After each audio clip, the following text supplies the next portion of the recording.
What you just heard isn't playing from the M2 MacBook Air speakers, but rather from these two really cute speakers from Creative Labs. They are called the Creative Pebble Pro, and it's the latest speaker model in the Pebble series that sounds really amazing, and I've been using it for a couple of days, and here's what you need to know about them.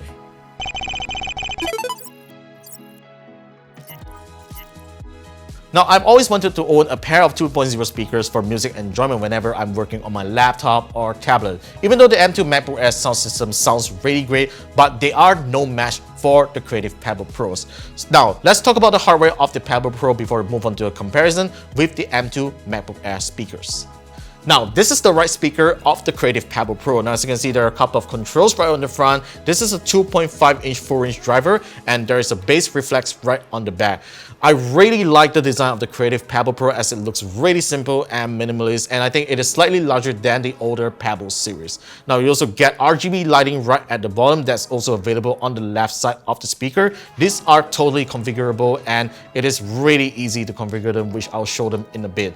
Now, notice that there are a total of 3 cables on the back right over here, and one is a non-detachable one that connects to the left speaker. Now, this is a little unfortunate because just in case if you want to change to a shorter one, you can't do that because they are not detachable at all, and just in case if you actually damage these cables, you will have to replace the entire speaker.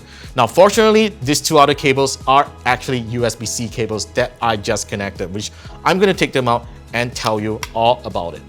The Pebble Pro has 2 USB-C connectors on the back, one for USB audio and the other for USB PD power input. Now, of course, you can power up these speakers by just connecting one single cable to the USB audio port so that audio gets sent through to the internal DSP to produce sound, which actually sounds great, but that actually limits you at up to 20 watts of power. So if you happen to have another USB-C port to spare, or you have a USB PD charger that you are not using, I recommend that you plug in an additional USB-C cable to the USB PD power port here so that it can get up to 30 watts of power, and that is actually an amazing power for such kind of small speakers. Now, of course, you do have other connectivity options as well. So you get a 3.5mm aux port right here so that you can actually use an audio in if you want to. It has Bluetooth 5.3 as well, and on the right side of the speaker, Creative has been very thoughtful to include a headphone out port and as well as a microphone input port, and that's actually one of the most thoughtful designs that I have seen on a 250 ringgit speaker.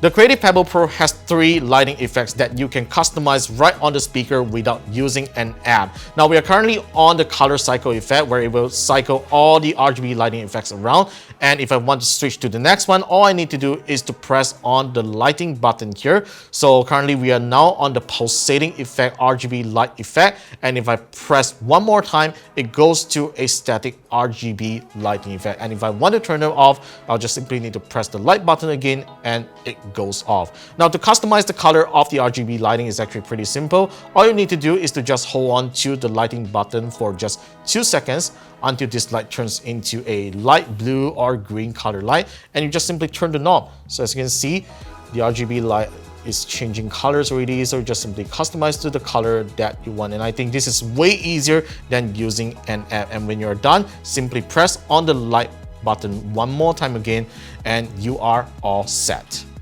And now let's do a sound test between the M2 MacBook Air and the Creative Pebble Pro. So from this point onwards, I recommend that you put on your headphones to listen to the sound quality between these 2 devices.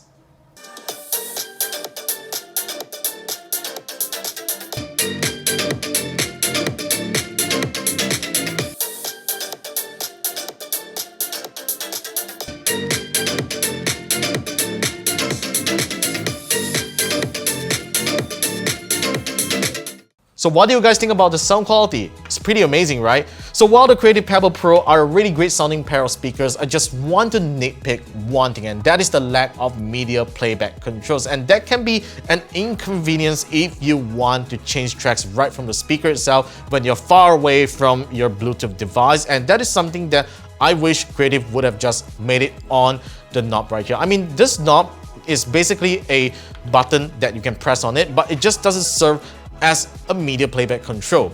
So yep, that is probably just one thing that I have to nitpick about the Creative Pebble Pro, but otherwise, it is a really great pair of speakers that just retails for about 250 ringgit or slightly more. Alright, so that sums up my review of the Creative Pebble Pro 2.0 desktop speakers. Let me know what are your thoughts in the comments below, and be sure to subscribe to our channel for more videos coming right up, and I'll see you in the next one.